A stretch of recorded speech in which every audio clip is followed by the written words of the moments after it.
बिस्मिल्लाहिर्रहमानिर्रहीम। अस्सलाम वालेकुम। Welcome back to my channel discover education. आज मैं बहुत अहम मौजू पर बात करने वाली हूँ, जो कि है पढ़ाई का बेहतरीन वक्त कौन सा है। तो ज़्यादा अक्सर मैंने देखा है लोग जो है वो फजर के बाद, नमाज़ पढ़ने के बाद और असर के बाद ज़्यादातर जो है वो तालिब इल्म पढ़ रहे होते हैं। अच्छा, और हमारे प्यारे नबी हज़रत मोहम्मद सल्लल्लाहु अलैहि वसल्लम ने इन दोनों वक्त में ज़िक्र अज़कार करने का फरमाया है। जब हम फजर की नमाज़ भी पढ़ लें तो और असर की नमाज़ भी पढ़ लें तो एक कलमा जो आप सल्लल्लाहु अलैहि वसल्लम ने हमें बताया, ला इलाहा इल्लल्लाहु वहदहु ला शरीका लहु लहुल मुल्कु व लहुल हम्दु व हुवा अला कुल्लि शैइन कदीर। यानी 100 दफ़ा सुबह और 100 दफ़ा अगर शाम को हम ये कलमा पढ़ते हैं तो उस दिन में उस शख्स से ज़्यादा किसी ने नेकियां की ही नहीं, बशर्ते कि कोई इससे भी ज़्यादा पढ़े।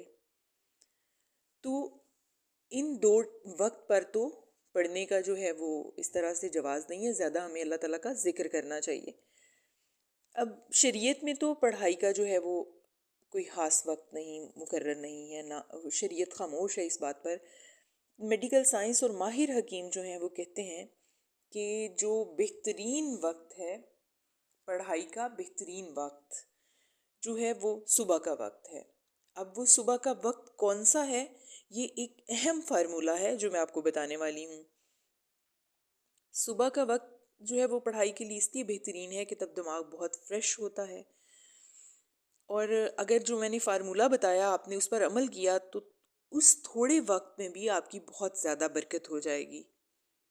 बहुत से तालिब इल्म जो इम्तहानात में बहुत वो पढ़ाई के वक्त के लिए परेशान होते हैं, तो इस वक्त अगर आप पढ़ेंगे तो आपके वक्त में जो है वो बरकत होगी।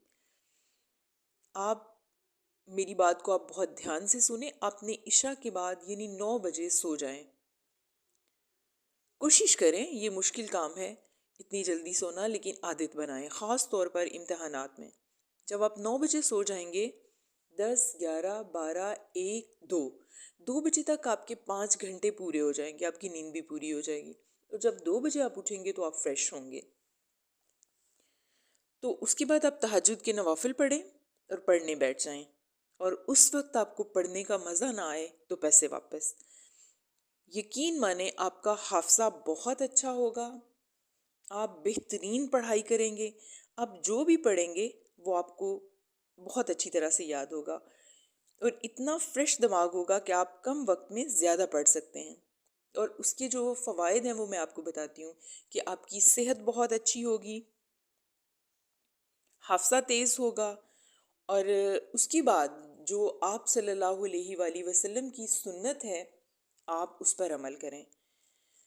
क्योंकि आप फजर की जब अज़ान होगी तो उस वक्त तक आप थक चुके होंगे, तो अज़ान के बाद थोड़ी देर सोना जो है वो सुन्नत है, यही नमाज से पहले और अज़ान के बाद आप थोड़ी देर सोएंगे, उठ के नमाज़ पढ़ेंगे, और अपनी कोई जो वो इबादत है, जो ज़िक्र अस्कार है, वो करने के बाद आप दोबारा, आपके पास अगर वक्त है तो आप दोबारा पढ़ सकते हैं।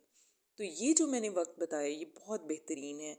और इसके अलावा जो है वो आप जब दोपहर को अपने काम से आएँ, यानी अपने स्कूल से आएँ, कॉलेज से आएँ, तो आप थके हुए होते हैं, तो बराए मेहरबानी खाना खाने के बाद आप फ़ौरन किताब लेके मत बैठ जाएं, क्योंकि ये भी वक्त आप अगर बुक सामने रखेंगे तो ज़ाया करेंगे ये वक्त भी, क्योंकि उस वक्त भी बिल्कुल भी पढ़ाई नहीं होती। खाना खाएं दोपहर का और थोड़ी देर सो जाएं, और सोने के बाद जब आप उठेंगे तो आप खुद ये नोटिस करेंगे कि आप बहुत फ्रेश हैं, और उस वक्त आप फिर पढ़ लें। जितना आपके पास वक्त है या जितना आपने पढ़ना है आप उस वक्त पढ़ें, तो ये भी आपके लिए बहुत जो है वो आपको याद रहेगा, आपका दिमाग फ्रेश होगा, और आप इस बात पर अमल करके देखें, आपको इंशाल्लाह बहुत फ़ायदा होगा। तो ये जो मैंने आपको बताया ये पढ़ाई का बेहतरीन वक्त है। तो इस फार्मूले पर अमल करें और मुझे दुआओं में याद रखें, और मेरे चैनल को सब्सक्राइब करें, मेरी वीडियो लाइक और शेयर करें। बहुत शुक्रिया। अल्लाह हाफ़िज़।